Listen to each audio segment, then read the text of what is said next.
Hello les go, j'espère que vous allez bien.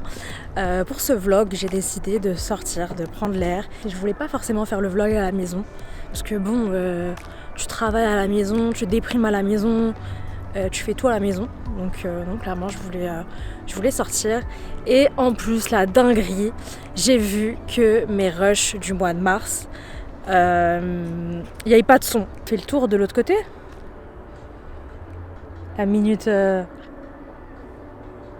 minute mignonne.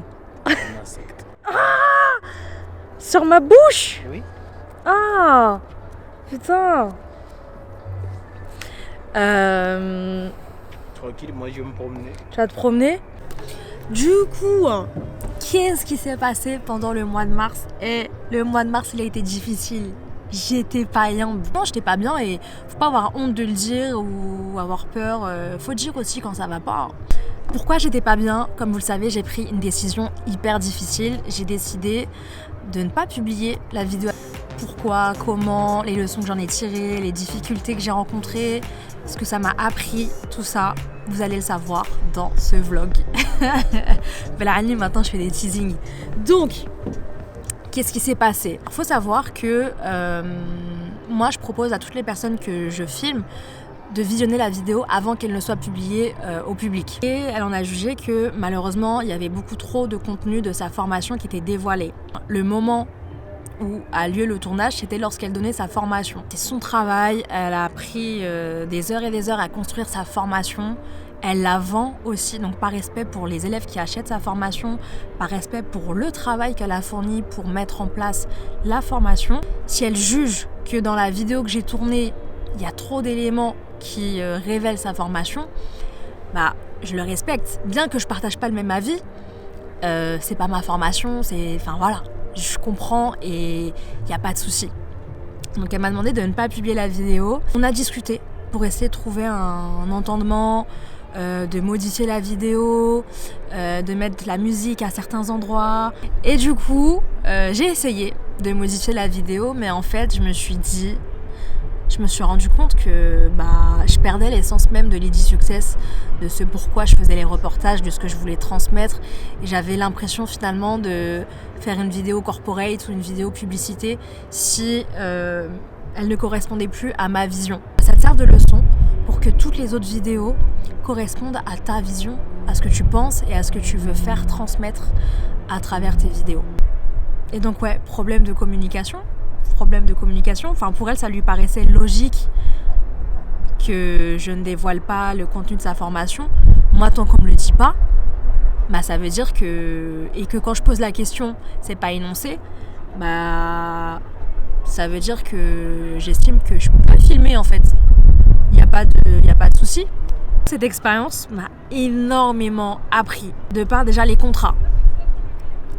Si vous faites des collaborations avec n'importe qui, soyez au clair avec vos contrats. Ne commencez jamais à vous engager dans un travail tant qu'un contrat n'est pas signé. Dans les deux sens, que ce soit vous qui démarchez la personne ou qu'on vous démarche, faites en sorte qu'il y ait toujours un contrat. Pourquoi ? Déjà, ça va en imposer. Un contrat, ça impose psychologiquement. Tu parles de contrat, la personne elle se dit ah ouais en fait c'est carré, c'est pro et tout. Déjà juste pour ça, pour la dissuasion et tout ce que vous voulez. Quand les gens tardent à signer un contrat ou que ça bégaye, je sais que ça veut dire qu'il faut pas que je collabore avec la personne, sincèrement. Et en plus dans les faits ça s'est avéré vrai. Donc contrat, ça permet de faire en sorte qu'il n'y ait pas de quiproquo entre les deux parties, de vous protéger, mais aussi de protéger la personne avec qui vous collaborez. C'est vraiment une sorte de pacte, en mode on est d'accord sur telle et telle chose pour que la collaboration elle se passe au mieux. Je me suis aussi rendu compte du coup, le contrat c'est très bien, mais qu'est-ce que j'ai mis dans ma bouche là? J'espère que j'avais pas un insecte. Je sais pas j'avais quoi. Mais au-delà d'avoir un contrat, assurez-vous d'avoir un contrat pas trop light. Je me suis aperçue que mon contrat il était trop light, il était trop gentil. Genre limite il n'y avait pas de contrat, c'était kiff kiff. Contrat très bien, mais bien rédigé et pensez à toutes les éventualités. Vraiment, même les éventualités qui vous paraissent lointaines ou qui n'arriveraient pas. On n'est jamais à l'abri. Savoir dire non quand ça ne nous correspond plus. Écouter son cœur, ses intuitions, faire ce qui nous plaît en fait, faire ce qu'on aime. À un moment donné, dès lors que ça vous correspond plus, que vous ne vous épanouissez plus dans ce que vous faites, savoir dire stop. Le pourquoi vous avez commencé quelque chose. Moi vraiment ça a été hyper important de me rappeler pourquoi j'ai commencé Lady Success et de me rendre compte que ce que je faisais actuellement ne suivait plus le pourquoi j'avais commencé et du coup de mettre fin tout simplement.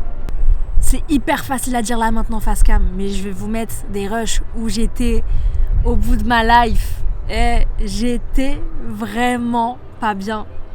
Ou clairement remise en question de ouf. Non franchement ça n'a pas été facile. Ça n'a pas été facile mais je suis fière d'avoir pris cette décision parce que la vidéo que j'avais moi montée aurait été dénaturée et elle correspondrait plus à ma vision et à ce que je voulais faire transmettre à travers cette vidéo. J'ai vécu tout ça. Si ça peut aider quelqu'un, je serais trop contente. Que l'expérience par laquelle je suis passée peut vous aussi vous remettre en question dans votre business. Est-ce qu'il y a des contrats ou pas, comment collaborer avec les gens, tout ça. Peu importe. D'ailleurs, n'hésitez pas à me dire en commentaire vous comment vous fonctionnez. Est-ce que vous fonctionnez avec des contrats ou pas. D'ailleurs, pour me remettre de ce bad mood, qu'est-ce que j'ai fait ? J'ai coupé un peu avec les réseaux et surtout, j'ai pris soin de moi et j'ai fait ce qui me faisait plaisir, c'est-à-dire j'ai mangé des maquis. J'aime trop les maquis. Et tu vois, ne serait-ce que de prendre soin de soi, se maquiller, se coiffer, se mettre dans un bon mood. Parce qu'en tant qu'entrepreneur, je sais pas vous, alors moi, à la maison, je suis en mode chignon, sweat à capuche, casquette, ce que tu veux. Je suis en mode jogging, cheveux en bataille, pas maquillée, on dirait un zombie. Et t'es tellement concentré sur ton taf que t'oublies de prendre soin de toi des fois. T'oublies de te faire belle, même si tu sors pas.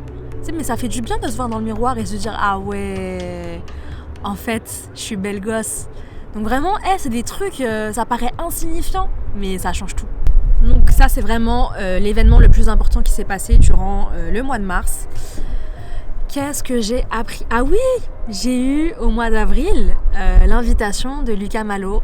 Je me rends à l'avant-première de l'émission Body Brush.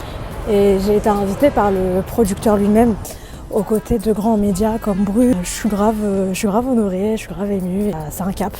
Gratitude à fond, parce que je sors de nulle part, parce que je pars de rien, parce que je suis une meuf qui a grandi en foyer, parce que j'ai que la volonté en fait. Bref, franchement j'ai kiffé assister à l'événement de Lucas, j'ai pas mal échangé, je me suis pas reconnue, vraiment. C'est là où je vois l'évolution que j'ai eu parce que avant j'aurais jamais osé aller à des événements déjà, aller aborder des gens connus en tant que média Lady Success et de dire bonjour, c'est le média Lady Success, j'aimerais poser quelques questions, est-ce que ça te dérange pas ?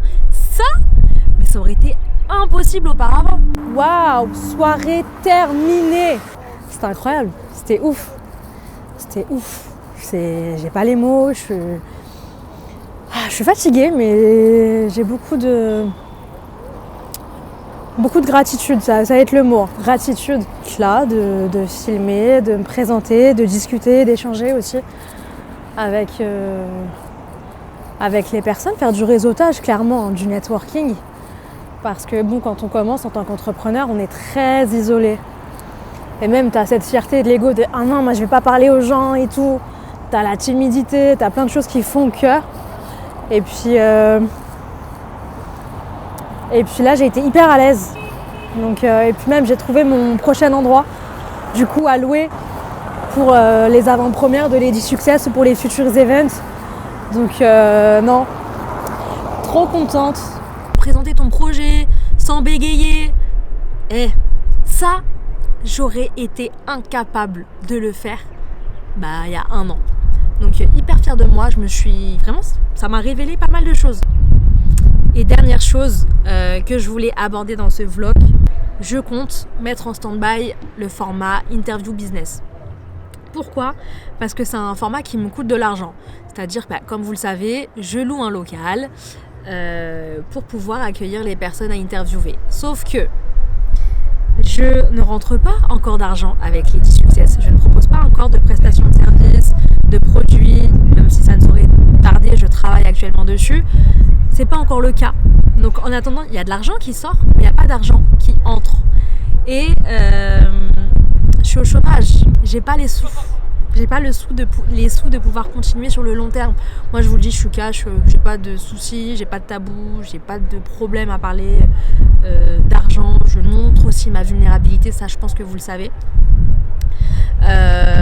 Et grâce à une personne improbable, donc grâce à Madame Pécresse qui a demandé un don de 5 millions d'euros, alors qu'elle a quand même un patrimoine estimé à plus de 10 millions d'euros, ça a aussi permis de me débloquer certains blocages ou faire un appel aux dons. Plusieurs fois j'ai vu ça, notamment dans les médias, qu'on peut aussi faire des dons pour contribuer au projet. Et je me suis dit, mais si Valérie Pécresse a le culot de faire un appel aux dons alors qu'elle a un patrimoine estimé à plus de 10 millions d'euros, qui suis-je, moi, pour ne pas demander de dons alors que je suis au chômage ? Ou même, je pense à tous les entrepreneurs, on a du mal à tarifer nos offres, à mettre des prix, syndrome de l'imposteur, tout ce que tu veux.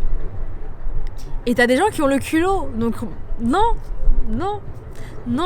Donc je vais mettre en place un lien, je sais pas encore comment je vais le faire, mais voilà, il y aura un appel aux dons si les gens veulent contribuer pour permettre aux médias de se développer. Donc voilà, j'espère que vous comprendrez. Je mettrai tout en place pour que ce soit au maximum carré. Je mettrai les preuves, c'est important d'être au maximum transparent, surtout quand il y a un investissement d'argent et que vous me faites confiance en fait. Donc je mettrai les factures et tout ce qu'il vous faut. À vous remercier aujourd'hui de toujours me suivre, de tous les DM que je reçois, d'encouragement. Merci pour la force et j'ai hâte de voir la suite. On est ensemble, cette aventure on la suit, on l'a fait ensemble. Vous êtes vraiment mes go, genre je vous aime vraiment, c'est pas des semblants. Au début je critiquais des ouf les influenceurs, les youtubeurs qui disaient ouais je vous aime trop, vous me manquez et tout. Je disais mais vas-y c'est virtuel et tout, qu'est-ce qu'ils racontent. Maintenant je comprends et on crée des relations sincères en fait. Et sans vous, le projet n'existerait pas. Donc merci de continuer à donner de la force, de partager, de commenter, liker, de soutenir le projet. Et on s'attrape pour le prochain vlog.